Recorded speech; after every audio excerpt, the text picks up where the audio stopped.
Hello friends, welcome back to my YouTube channel. അപ്പോൾ എല്ലാവരുടെയും പഠനമൊക്കെ എങ്ങനെ പോകുന്നുണ്ട്? എൻ്റെ വളരെ നന്നായി തന്നെ പോകുന്നുണ്ട് കേട്ടോ.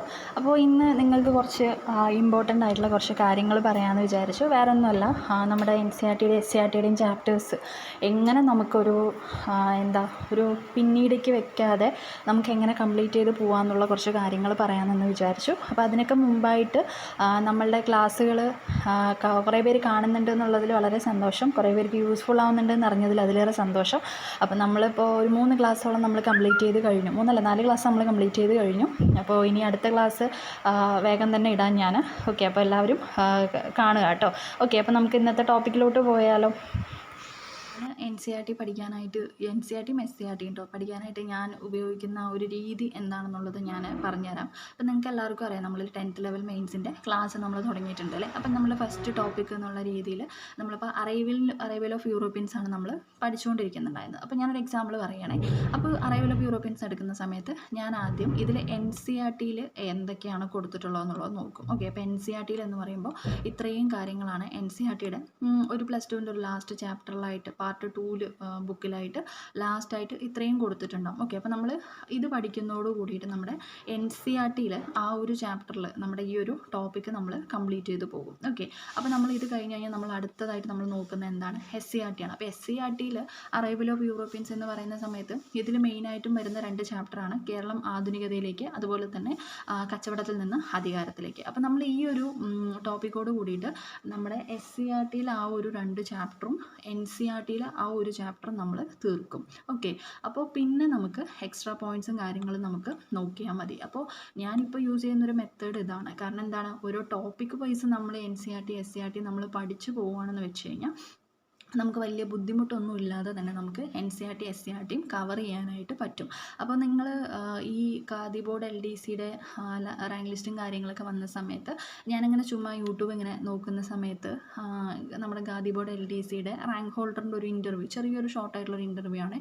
അപ്പോൾ ഞാൻ ആളുടെ ഇൻ്റർവ്യൂ ഇങ്ങനെ കണ്ടപ്പോൾ ഞാൻ ജസ്റ്റ് ഇങ്ങനെ സക്സസ് സ്റ്റോറി ഇങ്ങനെ പറയുന്ന സമയത്ത് ചുമ്മാ ഇങ്ങനെ പ്ലേ ചെയ്ത് നോക്കി. അപ്പോൾ ആളും പറഞ്ഞത് ഈ സെയിം മെത്തേഡ് തന്നെയാണ്. മെത്തേഡ് എന്ന് പറയുമ്പോൾ എന്താണ്, നമ്മൾ ആദ്യം ഒരു ടോപ്പിക് എടുക്കുക, പിന്നെ അതിൻ്റെ SCERT ചാപ്റ്റേഴ്സ് എടുക്കുക, NCERT ചാപ്റ്റേഴ്സ് എടുക്കുക. സോ അതോടുകൂടി ആ ഒരു ടോപ്പിക്കും കംപ്ലീറ്റ് ആവും. NCERT SCERT നമ്മൾ നോക്കിയ പോലെ ആവും. അല്ലാന്ന് വെച്ച് കഴിഞ്ഞാൽ എന്ത് സംഭവിക്കും, നമ്മൾ NCERT SCERT പിന്നത്തേക്ക് വയ്ക്കും അല്ലേ, പിന്നത്തേക്ക് വയ്ക്കും. പിന്നീട് നമ്മളതൊക്കെ പഠിക്കാൻ ടൈം കിട്ടില്ല എന്ന് വെച്ച് കഴിഞ്ഞാൽ നമ്മൾ ചിലപ്പോൾ അതിന് വിട്ടുവെന്ന് വരും. അപ്പോൾ അങ്ങനെ ചെയ്യുന്നതിന് പകരം ഇങ്ങനെ ചെയ്യുന്നതാണ് ബെറ്റർ എന്നുള്ളത് ആ ചേട്ടൻ്റെ ആ ഒരു ഇൻ്റർവ്യൂയിലൂടെ എനിക്ക് മനസ്സിലായി. അപ്പോൾ ഞാൻ വിചാരിച്ചു ഓക്കെ, അപ്പോൾ ഞാൻ മാത്രമല്ല ഇങ്ങനെ പഠിക്കുന്നത്, മൂപ്പരും ഇങ്ങനെ തന്നെയാണ് പഠിച്ചത് എന്നുള്ളൊരു കാര്യം എനിക്ക് മനസ്സിലായി. അപ്പോൾ എനിക്ക് പിന്നീട് തോന്നിയത് ഞാൻ പോകുന്നൊരു റൂട്ട് കറക്റ്റാണ് എന്നുള്ളതാണ് തോന്നിയത്. ഓക്കെ, അപ്പോൾ നിങ്ങൾക്ക് തന്നെ മനസ്സിലാവും. കണ്ടോ, നമ്മൾ ഇതിൽ +2-ൻ്റെ ആണിത്. അപ്പോൾ ഇതിൽ നമ്മൾ ഇത്രയും കവർ ചെയ്യുന്നുണ്ട്. പിന്നെ അത് കഴിഞ്ഞു എന്ന് വെച്ച് കഴിഞ്ഞാൽ SCERT-ലെ 2 ചാപ്റ്റർ, കേരളം ആധുനികതയിലേക്ക്, കച്ചവടത്തിൽ നിന്ന് അധികാരത്തിലേക്ക്. അപ്പോൾ ഈ ഒരു അറൈവൽ ഓഫ് യൂറോപ്യൻസ് എന്നുള്ള ആ ഒരു ടോപ്പിക്ക് കൊണ്ട് നമ്മൾ NCERT-യുടെ ഒരു ചാപ്റ്ററും SCERT-യുടെ 2 ചാപ്റ്ററും അടക്കം 3 ചാപ്റ്ററുകളാണ് നമ്മൾ ഇതിലൂടെ നമ്മൾ പഠിച്ചു പോകുന്നത്. അപ്പോൾ അതുകൊണ്ട് തന്നെ നമുക്ക് വലിയ ബുദ്ധിമുട്ടും കാര്യങ്ങളും വരില്ല. അപ്പോൾ ഇങ്ങനെ പഠിക്കുന്നതാണ് SCERT NCERT-യിൽ കുറച്ചുകൂടെ നമുക്ക് യൂസ്ഫുള്ളായിട്ട് വരിക. പിന്നെ നമ്മൾ ഇത് പഠിച്ചു കഴിഞ്ഞതിന് ശേഷം പിന്നെ നമ്മൾ എക്സ്ട്രാ പോയിൻറ്റ്സും കാര്യങ്ങളും നമ്മൾ പഠിച്ചാൽ മതി. ഓക്കെ, അങ്ങനെ ആവുന്ന സമയത്ത് എന്താണ്, നമുക്ക് ഒരു തിരക്കില്ലാതെ നമുക്ക് സമാധാനമായിട്ട് നമുക്ക് പഠിച്ചു പോകാനായിട്ട് നമുക്ക് പറ്റും. എന്താണ്, സാധാരണ നമ്മളൊരു റാങ്ക് ഫയൽ എടുത്തിട്ടോ അല്ലെങ്കിൽ എക്സ്ട്രാ നോട്ട്സ് ഉണ്ടാക്കിയിട്ടോ നമ്മൾ അറൈവൽ ഓഫ് യൂറോപ്യൻസ് പഠിക്കുകയാണെന്നുണ്ടെങ്കിൽ നമുക്ക് ചിലപ്പോൾ ഒരു 2 ദിവസം വേണ്ടി വരും. പക്ഷേ ഇങ്ങനെ പഠിക്കുന്ന സമയത്ത് 2 ദിവസത്തിൽ ഒരു 4 ദിവസം ആയാൽ പോലും നമുക്ക് പിന്നീടേക്ക് ഈ സംഭവം നമുക്ക് നോക്കേണ്ടതായിട്ട് നമുക്ക് വരില്ല. ഓക്കെ, അപ്പോൾ നിങ്ങളും അങ്ങനെ തന്നെ ചെയ്യാം. ഓക്കെ, അപ്പോൾ നിങ്ങളും അങ്ങനെ തന്നെ ചെയ്യുകയാണെന്നുണ്ടെങ്കിൽ നിങ്ങൾക്കും കുറച്ചുകൂടെ യൂസ്ഫുൾ ആയിരിക്കും. അപ്പോൾ ഞാൻ വേറൊരു എക്സാമ്പിളൂടെ കാണിച്ചു തരാം. നമ്മൾ രണ്ടാമതായിട്ട് പഠിപ്പിക്കാനായിട്ട് എടുത്തിട്ടുള്ള ടോപ്പിക്കായിരുന്നു മാർത്താണ്ഡവർമ്മ അല്ലേ, നമ്മുടെ തിരുവിതാംകൂറിൻ്റെ ചരിത്രം മാർത്താണ്ഡവർമ്മ മുതൽ ചിത്തിര തിരുനാൾ വരെ എന്ന് പറയുന്നത്. അപ്പോൾ ഇത് കൊടുത്തിരിക്കുന്നത് NCERT-ലെ ഫാക്റ്റാണ്, NCERT-യിൽ കൊടുത്തിട്ടുള്ളതാണ്. പിന്നെ ഇത്രയും കാര്യങ്ങളാണ് NCERT-യിൽ കൊടുത്തിട്ടുണ്ടായിരുന്നത്. ഓക്കെ, അപ്പോൾ ഇതോടുകൂടി എന്താ സംഭവിച്ചതെന്ന് വെച്ച് കഴിഞ്ഞാൽ +2-ൻ്റെ ലാസ്റ്റത്തെ ഒരു ചാപ്റ്റർ ഉണ്ട്. ആ ചാപ്റ്റർ ഈ അറൈവൽ ഓഫ് യൂറോപ്യൻസും അതുപോലെ തന്നെ നമ്മുടെ ഈ തിരുവിതാംകൂറിൻ്റെ ഹിസ്റ്ററിയോടും കൂടിയിട്ട് ആ ആ ഒരു ചാപ്റ്റർ നമ്മുടെ കംപ്ലീറ്റ് ആയി. പിന്നെ അതിലിനി ഒരു ചെറുതായിട്ട് 1-2 കാര്യങ്ങൾ മാത്രമേ ഉള്ളൂ. നമ്മുടെ ശ്രീനാരായണ ഗുരു റിലേറ്റഡ് ആയിട്ടുള്ള 1-2 കാര്യങ്ങൾ മാത്രമേ അതിലുള്ളൂ. ബാക്കി അതുകൂടെ കഴിഞ്ഞ് കഴിഞ്ഞാൽ ആ ഒരു ചാപ്റ്റർ തീർന്നു. മനസ്സിലാവുന്നുണ്ടോ? അപ്പോൾ ഇതാണ്ടോ, ഇത് നമ്മൾ പഠിച്ചു കഴിഞ്ഞു എന്ന് വെച്ച് കഴിഞ്ഞാൽ അടുത്തത് SCERT-യിലാണ് വീണ്ടും തിരുവിതാംകൂറിൻ്റെ ഹിസ്റ്ററിയും കാര്യങ്ങളും ഇവിടെ കൊടുത്തിട്ടുള്ളത്. അപ്പോൾ അത് കഴിഞ്ഞിട്ട് ഇത് നമ്മുടെ 2ാമത്തെ ക്ലാസ് ആയിരുന്നേ. അപ്പോൾ കാണാത്തവർ പോയി കാണാം കേട്ടോ. ജസ്റ്റ് പ്ലേലിസ്റ്റ് ഒന്ന് ചെക്ക് ചെയ്താൽ മതി. നമ്മുടെ അപ്കമിങ് 2026ൻ്റെ സിലബസ് വൈസ് ക്ലാസ് എന്ന് പറഞ്ഞിട്ടൊരു പ്ലേലിസ്റ്റ് ഉണ്ട്. അതിൽ പോയി നോക്കിയാൽ മതി, ഇതൊക്കെ കിട്ടും.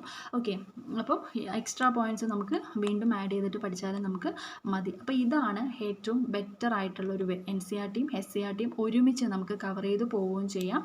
അതുപോലെ തന്നെ നമുക്ക് പിന്നീടിലേക്ക് മാറ്റി വയ്ക്കാതെ പഠിക്കുകയും ചെയ്യാം. അപ്പോൾ നിങ്ങൾക്ക് ഇതുപോലുള്ള ക്ലാസ്സുകൾ യൂസ്ഫുൾ ആവുന്നുണ്ടെന്നുണ്ടെങ്കിൽ ജസ്റ്റ് നമ്മുടെ ചാനലൊന്ന് നോക്കിയാൽ മതി. നമ്മൾ NCERT-യും SCERT-യും ബേസ് ചെയ്തിട്ടുള്ള ക്ലാസ്സുകളാണ് തരുന്നത്. ഓക്കെ, അപ്പോൾ ഇതിൽ ഞാൻ പറഞ്ഞതുപോലെ കണ്ടോ, SCERT നമ്മുടെ കംപ്ലീറ്റ് ആയി, അതുപോലെ തന്നെ നമ്മുടെ NCERT നമ്മുടെ കംപ്ലീറ്റ് ആയി. അതുപോലെ ഞാൻ പറഞ്ഞതുപോലെ ഇപ്പോൾ ഈ ക്ലാസ്സുകൾ കാണുന്നത് കൊണ്ട് നിങ്ങൾക്ക് ഉള്ളൊരു ഉപയോഗം എന്താണെന്ന് വെച്ച് കഴിഞ്ഞാൽ, ഇപ്പോൾ NCERT-യും SCERT-യും ടെക്സ്റ്റ് ബുക്കുകൾ എന്ന് പറയുന്നത് നമ്മൾ പൈസ കൊടുത്ത് മേടിക്കേണ്ട ഒരു അവസ്ഥയാണ്. കാരണം ടെക്സ്റ്റ് ബുക്കുകളല്ല, അതിൻ്റെ ബേസ് ചെയ്തിട്ട് ഇറക്കിയിട്ടുള്ള ഇതെന്ന് പറയുന്നത് ഇപ്പോൾ പൈസ കൊടുത്ത് മേടിക്കേണ്ട ഒരു ഇതാണ്. കാരണം ഈ NCERT-യുടെയും SCERT-യുടെയും എല്ലാ ടെക്സ്റ്റ് ബുക്കും ഇപ്പോൾ കുട്ടികളിൽ നിന്നും നമുക്ക് വാങ്ങിക്കാൻ പറ്റും, അവൈലബിൾ ആണ് എന്നൊന്നുമില്ല. അപ്പോൾ നിങ്ങൾ ഇതുപോലുള്ള ക്ലാസ്സുകൾ കാണുകയാണെന്നുണ്ടെങ്കിൽ നിങ്ങൾക്ക് വലിയ കുഴപ്പമില്ലാതെ തന്നെ നിങ്ങൾക്ക് ഇത് കവർ ചെയ്ത് പോവാം. പിന്നെ ഈ ലാപ്ടോപ്പും കമ്പ്യൂട്ടറും എല്ലാവരുടെ കയ്യിലും ഉണ്ടാവണം എന്നില്ല. അപ്പോൾ ലാപ്ടോപ്പൊക്കെ ഉള്ള ആൾക്കാരാണെന്നുണ്ടെങ്കിൽ നമുക്ക് ജസ്റ്റ് PDF ഒന്ന് ഡൗൺലോഡ് ചെയ്തിട്ട് നമുക്കത് ഓപ്പൺ ചെയ്ത് വെച്ചിട്ട് നമുക്ക് പഠിക്കാനായിട്ട് പറ്റും. പക്ഷെ അല്ലാത്ത ആളുകളെന്ന് പറയുമ്പോൾ നമുക്ക് എന്താ മൊബൈലിൽ കാണുന്നതിനൊക്കെ ലിമിറ്റേഷൻ ഉണ്ടല്ലേ.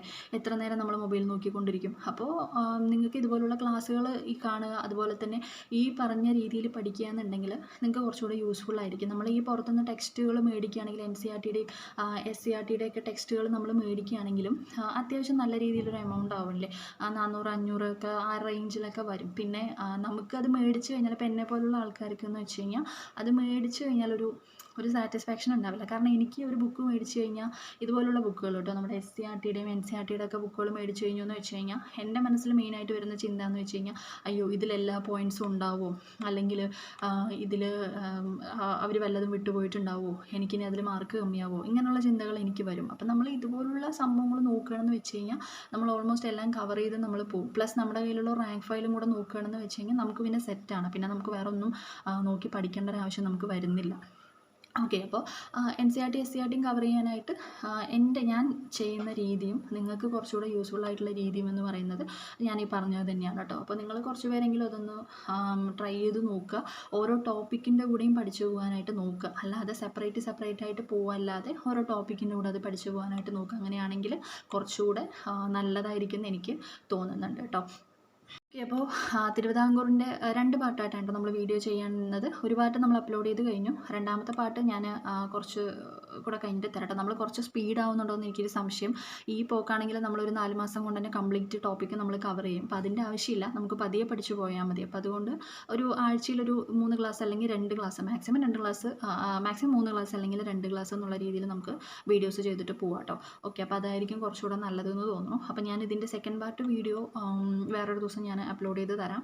ഓക്കെ, അപ്പോൾ അതുകൂടെ ആയെന്ന് വെച്ച് കഴിഞ്ഞാൽ തിരുവിതാംകൂറും നമ്മൾ കംപ്ലീറ്റ് ചെയ്തു, യൂറോപ്യൻസിൻ്റെ നമ്മൾ കംപ്ലീറ്റ് ചെയ്തു. അപ്പോൾ അടുത്തൊരു ടോപ്പിക്കിലോട്ട് നമുക്ക് പോകാനായിട്ട് പറ്റും. ഓക്കെ, അപ്പോൾ ഇന്ന് ഇത്രേ പറയാനുള്ളൂ. NCERT SCERT-യും കവർ ചെയ്യാനുള്ളൊരു മെത്തേഡ് അല്ലെങ്കിൽ ഒരു വഴിയാണ് ഞാനിന്ന് പറഞ്ഞു തന്നത്. അപ്പോൾ എല്ലാവർക്കും യൂസ്ഫുൾ ആവുമെന്ന് ഞാൻ വിചാരിക്കുന്നു. അപ്പോൾ വേറൊരു വീഡിയോ ആയിട്ട് വേറൊരു ദിവസം കാണാം. അതിന് മുമ്പായിട്ട് നിങ്ങൾക്ക് ക്ലാസ്സിൽ വല്ല മാറ്റങ്ങൾ വരുത്തണം എന്നുണ്ടെങ്കിൽ ജസ്റ്റ് ഒന്ന് കമൻറ്റ് ചെയ്താൽ മതി കേട്ടോ. അതിനനുസരിച്ച് നമുക്ക് കാര്യങ്ങൾ ചെയ്യാം.